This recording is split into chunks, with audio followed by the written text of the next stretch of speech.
Céline Minard, bonjour. C'est un plaisir de vous retrouver en cette rentrée avec votre tout nouveau roman intitulé Plasma. Un roman qui nous embarque dans un univers tout à fait original où le vivant, le minéral, l'espace, la terre, tout s'imbrique dans une expérience que je qualifierais de sensorielle. Alors on va partir à la rencontre de différents personnages dans des contextes à la fois étranges et familiers.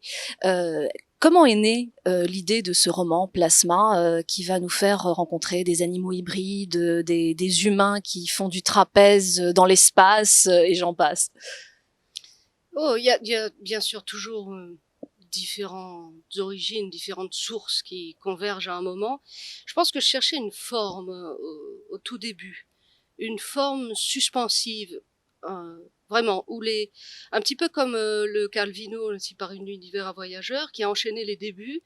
Moi, j'avais pensé à enchaîner les fins, sans que les fins ne se terminent, sans que ce soit des vraies fins et qu'il y ait une espèce de dégringolade comme ça, de fin en fin. Ce qui n'est pas tout à fait le cas dans Plasma, parce que c'est effectivement tout ce qui relie, c'est la suspension qui relie tous les textes entre eux, parce qu'on change d'univers, on change de milieu, on change d'époque, on ne sait pas forcément quand on est, ni où vraiment on n'est pas toujours sur Terre non plus, mais la suspension est toujours là. Effectivement, les acrobates qui ouvrent le livre, c'est le geste qui est présent dans tous les textes, c'est à la fois le saut, la chute, sans l'atterrissage. Et le Et le mouvement, la mouvement, mutation. Hein. absolument. Et le mouvement d'hybridation, le mouvement dans l'espace, le mouvement dans le temps, dans les sauts temporels, ou vers le futur, ou très en arrière, et le mouvement du vivant lui-même qui se métamorphose à chaque texte d'une façon différente. Il y a aussi l'idée d'accident. Je pense à Duane avec ses chevaux hybrides qui sont mi-chevaux, mi-loups. Une naissance d'un animal hybride étrange et fascinant, né d'un accident.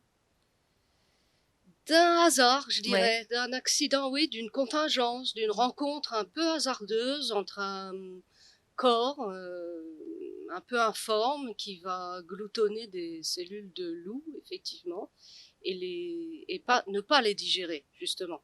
Il les digère pas, et c'est parce qu'il les digère pas qu'il les prend avec lui d'une façon complètement mutante, justement. C'est, c'est un accident, effectivement, mais dans le sens du contingent et du hasard dont on ne sait pas s'il est heureux ou malheureux, d'ailleurs. C'est aussi alors j'allais dire confrontation, et c'est peut-être pas le bon mot, mais de la rencontre avec l'univers animal, mais au sens quasiment de la symbiose. Il y a des personnages qui vont, je pense notamment à cette jeune femme qui est censée aller à la recherche de chauves-souris et qui finalement va se retrouver totalement happée par l'univers naturel et par les animaux qui l'entourent. Oui, effectivement, c'est un peu une plongée ou une replongée de l'humain ou d'une certaine humanité qui a différentes formes aussi, dans un milieu naturel qui est très dénaturé quand même, qui est très transformé, qui est très rare et aussi très profus. Enfin, c'est le paradoxe qu'on est en train de vivre. Je pense que pour moi, ça, c'est vraiment un livre d'actualité. C'est à peu près le seul livre d'actualité que j'ai écrit jusque-là. Et on est au cœur du problème, c'est-à-dire du vivant qui est hyper résistant, qui prend des formes très contagieuses, très volatiles, et qui transforme le monde avec des tout petits éléments quand même. Et donc cette rencontre avec elle est là pour les sauver les chauves-souris, sauf elle se rend compte qu'elle est instrumentalisée et elle va pas sauver les chauves-souris. Et elle va se révolter de cette fin qui est donnée à sa mission, et elle va aller à la rencontre des apes qui sont en tribu, qui résistent, enfin qui continuent de vivre dans un timbre-poste naturel, et elle va apprendre d'eux. Elle veut apprendre d'eux. Elle y va pour ça. Les apes, est-ce qu'il faut faire le parallélisme avec les grands singes, par exemple, ou c'est un peu différent? Évidemment, apes en anglais, c'est singe. Oui, oui, bien sûr, c'est singe. Alors, c'est toujours, c'est les grands singes avec un tout petit décalage. On ne sait pas vraiment pourquoi, mais peut-être qu'ils sont un petit peu mutés aussi. Faut voir. Vous disiez que c'est un roman d'actualité. Est-ce que vous avez le sentiment que nous sommes nous-mêmes dans une mutation extrêmement profonde? Est-ce que c'est ça qui vous inspire quand vous écrivez ce livre? Mais je crois que c'est notre rapport au vivant qui est obligé de se transformer, ça a été imposé par la pandémie. Mais je cherchais cette forme vraiment un petit peu à la fois éclatée et reliée et cohérente, parce qu'il me semblait que c'était le monde dans lequel on vit, qui est à la fois très cloisonné et très connecté, et de façon paradoxale à l'extrême. Et la pandémie est vraiment venue confirmer cette impression d'une structure nouvelle. Et j'ai donc construit le livre, il s'est construit quand même, parce on est traversé aussi par ça, plutôt qu'on le décide, quoi. Et il s'est construit comme ça, comme des modules d'un corpus, d'un seul corpus, mais très éclatés, très différents, très mouvants aussi, les uns par rapport aux autres. Et j'ai oublié le début. Je disais qu'on était dans un roman d'actualité et que Oui, je m'interrogeais sur l'inquiétude, on va dire, par rapport aux mutations qui sont les nôtres aujourd'hui. oui, oui, oui. Mais je pense vraiment qu'on est à un point de bascule, quand même. On est obligé de se confronter à ce qu'on est devenu, la masse qu'on est, la masse qu'on représente sur Terre, la masse de circuits de contamination possibles, qui est très, très grande. Les moyens de circulation d'un virus, par exemple, sont, Infini. bah, ils sont finis, mais ils sont très efficaces en tout cas, comme les routes romaines en temps de peste. Hein. C'était très efficace pour la circulation de la maladie.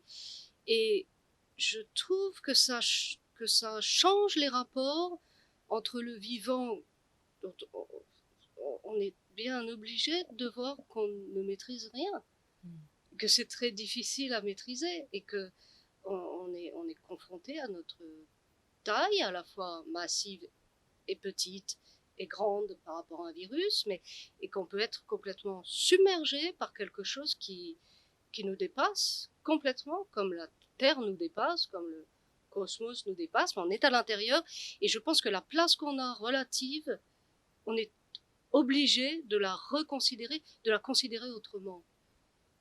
Euh, c'est d'ailleurs, vous imaginez aussi l'extinction de la Terre. Vous disiez qu'on est dans différentes époques, dans différents endroits.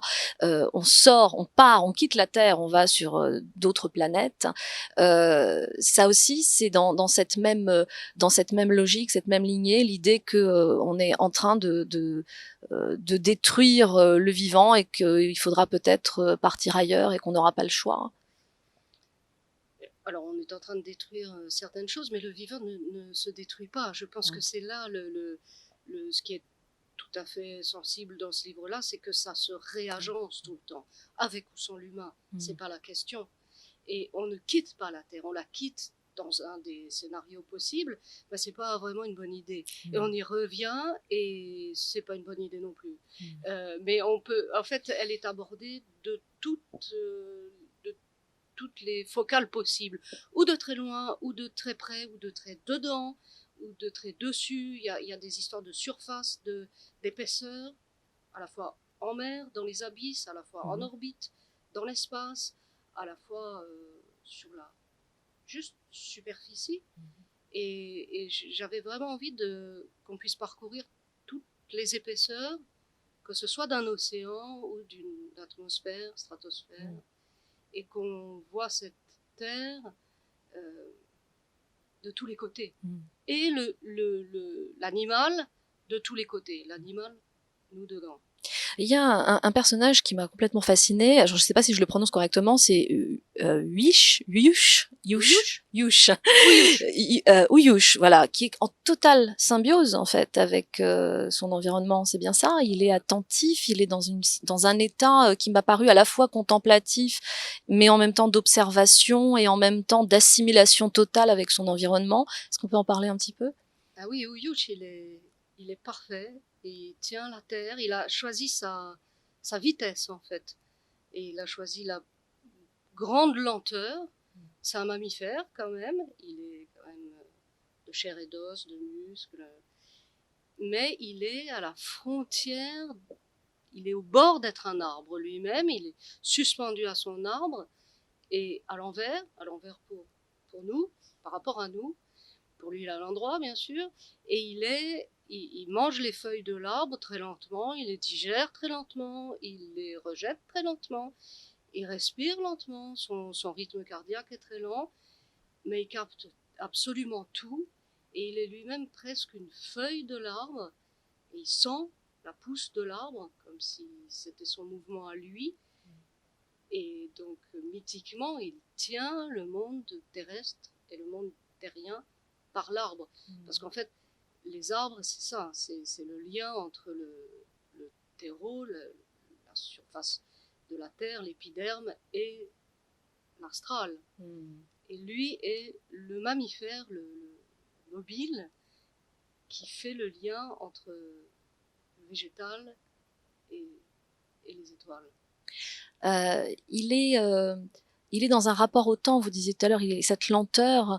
Est-ce que le temps a aussi un rôle à jouer dans votre livre? C'est-à-dire que quelque part, c'est nous, ce qui nous caractérise aujourd'hui, c'est une course effrénée vers l'avant, sans savoir où.